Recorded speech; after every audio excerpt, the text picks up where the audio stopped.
आज जलालपुर के पावन धरती पर हमनी के एक जगह उपस्थित होकर बनी इस सभा के संचालन और अध्यक्षता पूर्व मुखिया श्री राम नायक जी करतनी।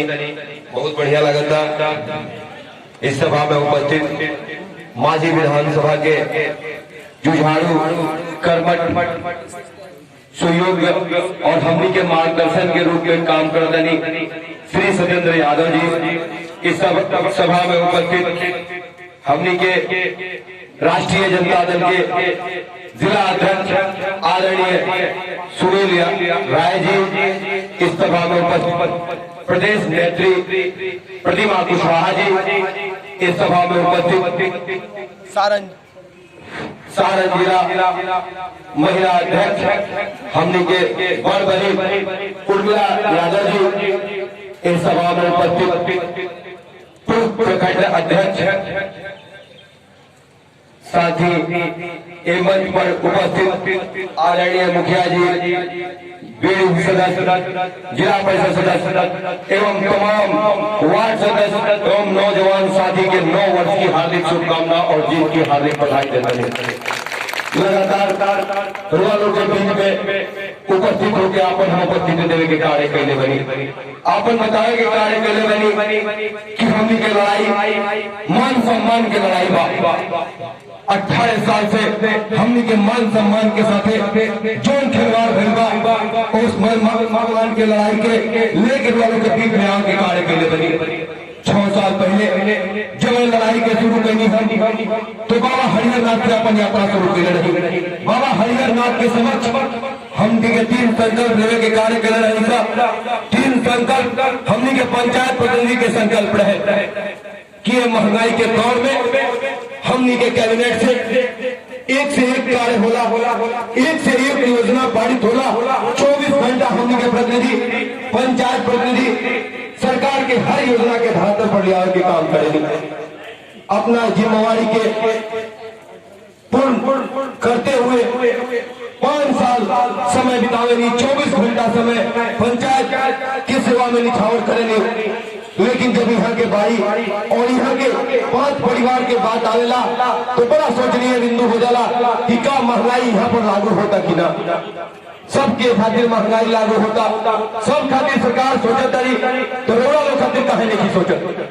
आखिर कारण का बा तो कारण एक ही समझ में आया कि पूरे बिहार में 24 सीट पर जो चुनाव होला लोकतंत्र के हत्या होला, ना कि चुनाव होला।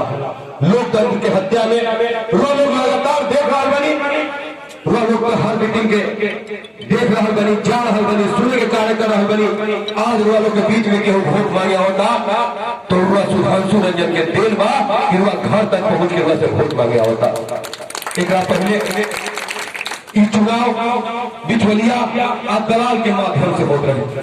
ये चुनाव में लोग वोटर के अपना घर तक बुलावत रहे, कंधा पर हाथ रख के एक फोटो भिजवावत रहे और फोटो के हमनी के जो भी गार्जियन पूर्व में जीता रहे, जे भी हमनी के अनुभवी साथी जे जीतल हुई पता हुई कि वो फोटो के देवल जाते रहे और फोटो दे के कहल जाते रहे कि 6 साल हम भेंट ना होते।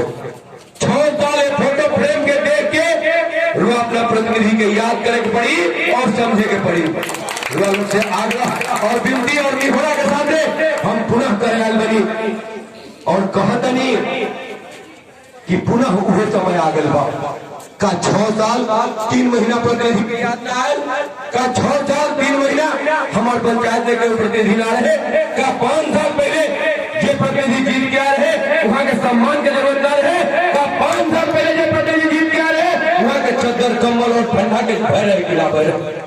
बड़ा दुखदायी बात बा, बड़ा सोचनीय बिंदु बा कि 5 साल पहले रुआ लगे केहू मिले तक ना आए जी हमने गार्जियन जीत के आ रहे वहाँ के मनोबल बढ़ा के कार्य ना कैलक ना वहाँ के एक बार पूछे के कार्य कैलक कि का वीडियो से हमें बात सुनत नहीं कि नहीं सुनत का वह सम्मान मिलता कि नहीं के मिलत का कोरोना ऐसा समय बीत गल 5322 लोग के प्रतिनिधि 5322 लोग के प्रतिनिधि जहाँ लगे 1 मिनट समय नहीं थे लेकर मोबाइल साहब हमरो एगो दर्द बा, एकरा के समझे के जरूरत बा। का ऐसा का समय आ गए, आज तो ऐसा सुने के मिलता, बड़ा दुखदाई बात बा, बड़ा सोचे वाला बात बा कि ये लोकतंत्र के पावन पर्व, ये लोकतंत्र में लोग कहेला कि जनबल के जीत होला, लोग कहेला कि जनबल के नेता होले, जैसे हमने के सत्येंद्र भैया, जैसे हमने के सुनील राय जी उपस्थित वाली जनबल के देखांत हुए। आज यहाँ के बिहार विधानसभा में माही के जब आवाज गूंजेला तो लागेला कि हाँ कोई नेता के चुन के माही भेजे के कार्य कैले बा, कोई नेता के चुन के भेजे के कार्य कैले बा। नेता अपना बीच के होने के चाहिए, नेता ऐसा का ना होने के चाहिए कि बड़ा पूंजीपति और उद्योगपति होने के चाहिए, जगह से मिले खातिर 3 दरवाजा पार करे के पड़े, ओकरा बाद भी कोनो गारंटी नहीं है कि मिले कि ना मिले। बड़ा दुखदाई बात बा, बड़ा सोचे वाला बिंदु बा। लोग के सोचे के पड़ी कि करे के काबा, करे के काबा, लड़ाई का जीतने बा। लड़ाई पहला बार के लड़ाई रहे हवाई जहाज से, अब की लड़ाई बुलेट ट्रेन से बा। लोगों के जानकारी में चाहिए कि पहला बार जो लड़ाई रहे हवाई जहाज की लड़ाई रहे, क्योंकि अगला बार जब वहां गए नहीं तो घरे बोले नहीं, अब की बार बनी तो सुधांशु रंजन घर घर घूमता रहे, उनका पीछे पीछे घूम के वो बुलेट ट्रेन की रफ्तार से घूमता रहे। अगला बार नहीं तो लिफाफा के साथ नहीं, अब की बार बनी तो बड़ा बड़ा मटेरियल लेके आल बनी, एक वजह से वहां के बुलेट ट्रेन से आवे के पड़ल। सोचे वाला बिंदु बा, समझे वाला बिंदु बा कि आखिर लड़ाई का जीत के बा, आखिर में लड़ाई धनबल के बा कि जनबल के बा, रहुआ के समझे के बा और रहुआ जाने के जरूरत बा।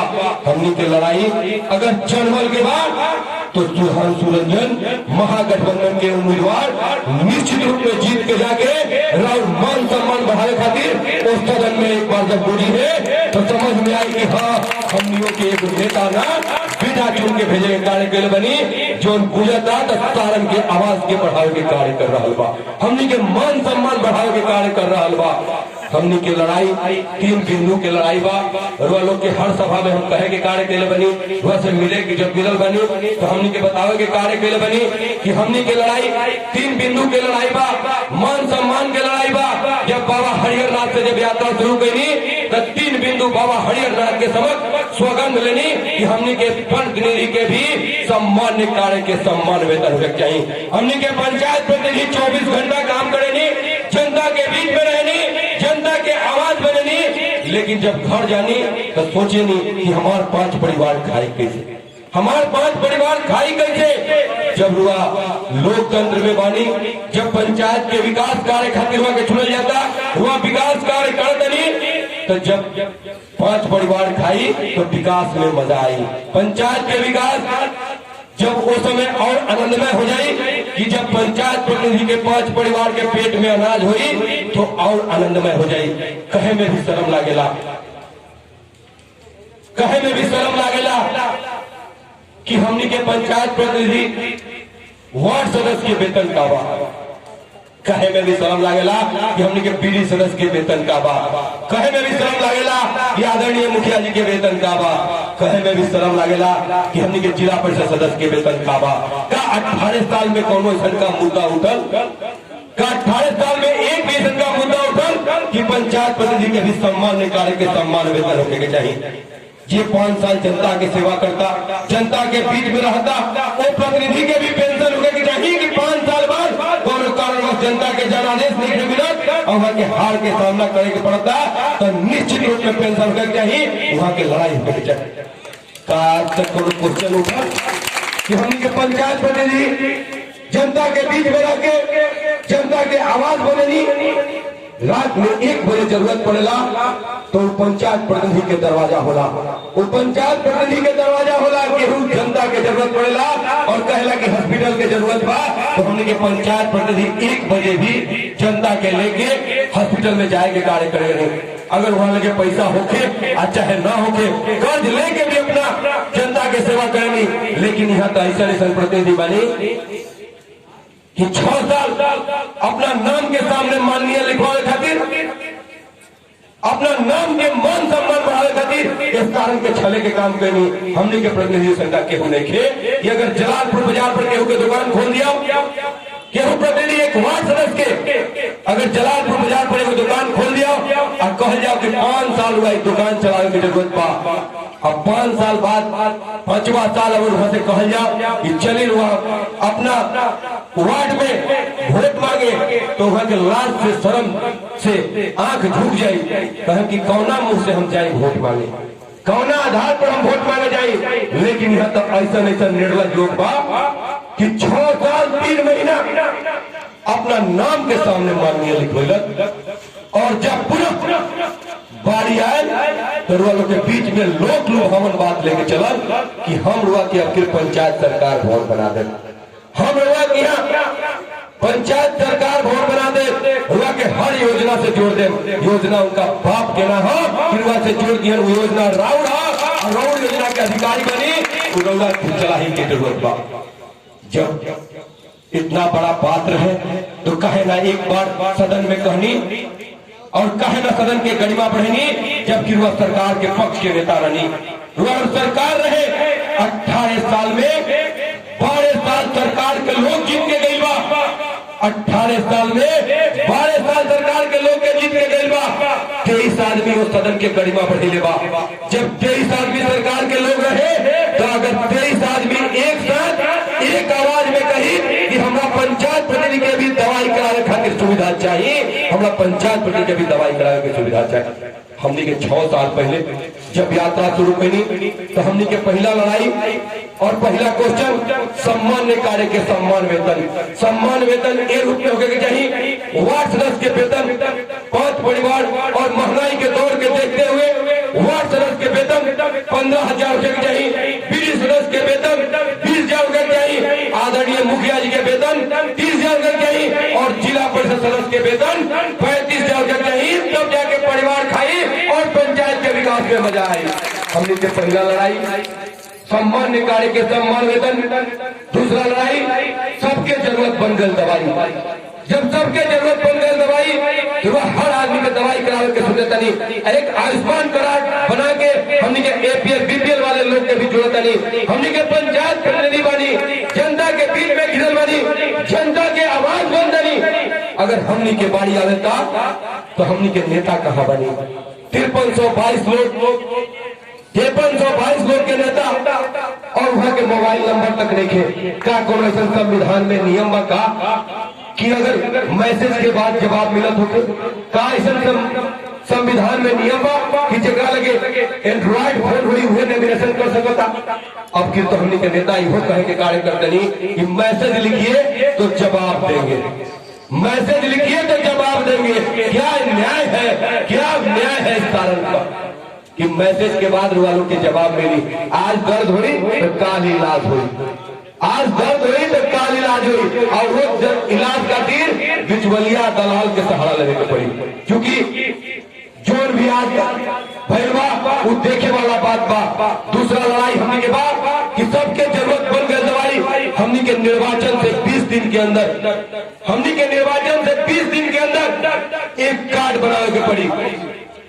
निर्वाचन से 20 दिन के अंदर एक कार्ड बनानी पड़ी। वो कार्ड इतना पावरफुल होने के चाहिए कि कोई सरकारी संस्थान में हमने के कोई पंचायत प्रतिनिधि जाता तो वहां के नंबर ना लगावे के पड़े। वो कार्ड इतना पावरफुल होने के चाहिए कि इंडिया के कोनो कोना होके चाहे बिहार के कोनो कोना होके 20 लाख तक के दवा बिल्कुल मुफ्त होने के चाहिए। इस सरकार से हमके दूसरा मांग और दूसरी लड़ाई बा वालों के अधिकार और सम्मान के लड़ाई लड़े चलल बनी सामने। अब फिर हमने के उद्योगपति और पूंजीपति से लड़ाई नहीं है, अब फिर हमने के सम्मान कार्य के सम्मान वेतन के लड़ाई बा। सबके जरूरत बन गई दवाई होकर लड़ाई बा। तीसरा लड़ाई हमने के बा, तीसरा लड़ाई हमने के बा कि हमने के पंचायत प्रतिनिधि 24 घंटा 365 दिन 5 साल जनता के बीच में रहनी, जनता की आवाज बननी, लगातार जनता के सेवा करनी।